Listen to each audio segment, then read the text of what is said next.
Your phone is tracking you by design. Here's how it works and how to stop it with GrapheneOS.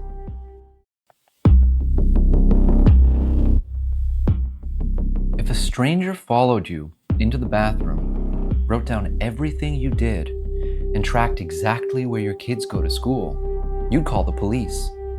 You certainly wouldn't invite them to live inside your house. But when Google or Apple does it, you call it your smartphone and you bring it with you everywhere.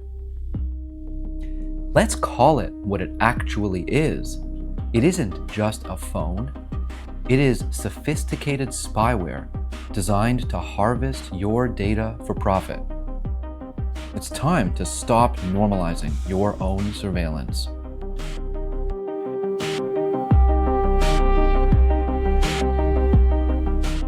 Here's what really keeps me up at night.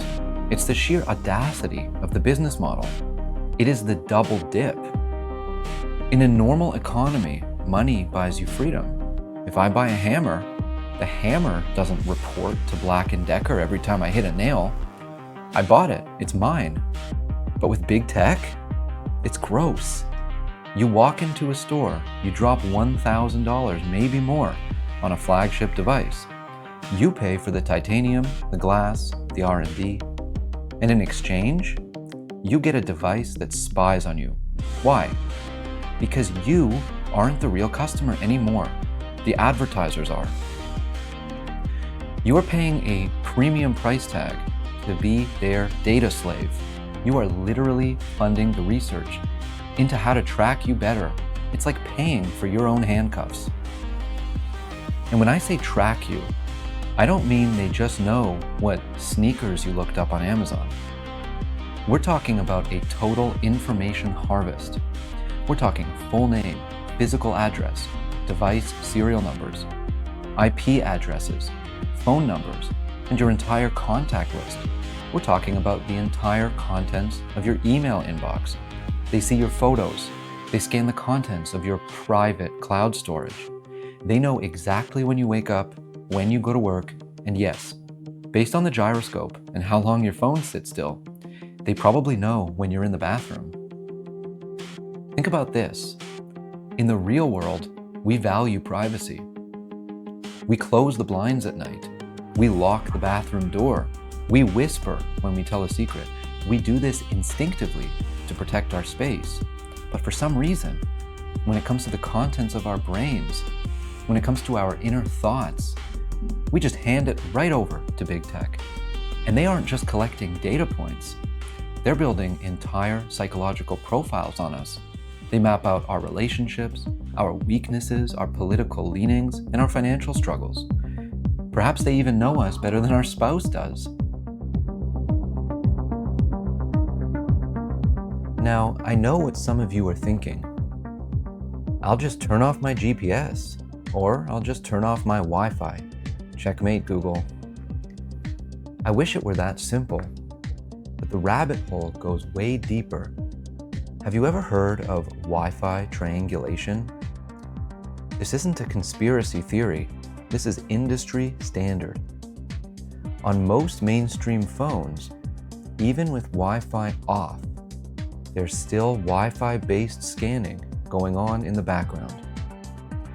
It measures the signal strength of every router you pass, the router in your home, the router in your friends' houses, and compares it to a massive global database owned by Google and Apple.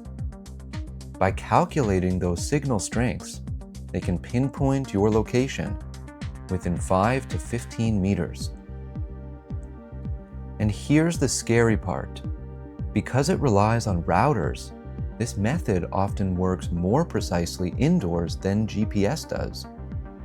You can't toggle a switch to stop this on a standard phone.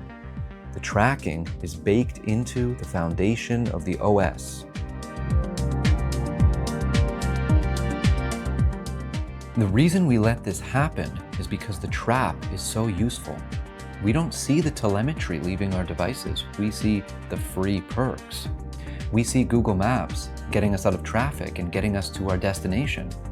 We see unlimited photo backups. We see the world's knowledge at our fingertips. They give us these incredible superpowers for free, but there is a catch. To get the data, they need your attention, and they can't mine your life if you aren't looking at the screen. So they hire PhD psychologists to design the interface. They engineer the colors, the notifications, and the infinite scroll to trigger dopamine in your brain. It is psychological manipulation. They give you convenience to get you on their platform. And they engineer the software to maximize your screen time. Why? Because the longer you stare, the more data they generate. For them, you are nothing but a resource to be mined, and they have made the mind so comfortable that you never want to leave.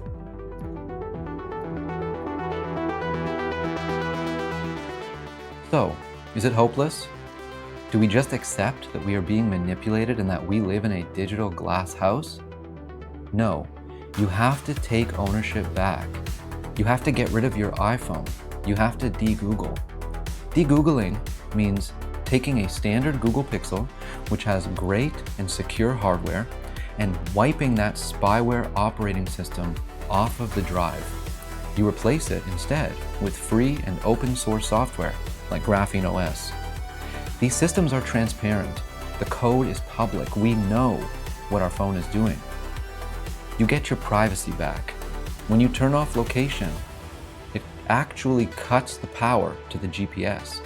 You can do the same with turning off the microphone or the camera. You get your mind back. There is no algorithm trying to addict you.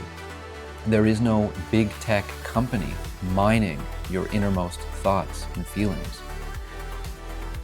It turns your phone from a surveillance device back into a useful tool that you own. It stops the background battery drain, and it stops the profile building. It stops you from being a product and makes you the owner again. Because right now, the device in your pocket is a double agent. So it is time to fire the spyware and start using a tool that actually keeps your secrets. So, if you are sold on eliminating the spyware from your life, I've mapped out exactly how to do it. Click the video on the left for my 8-minute tutorial on how to install GrapheneOS on a Google Pixel phone from scratch. And once you're done, click the video on the right for the essential apps that you need to download to keep your phone extremely private while staying completely functional. Take back your ownership. Take back your privacy. If you liked this video, please remember to like and subscribe, and thanks for watching. I'll see you next time.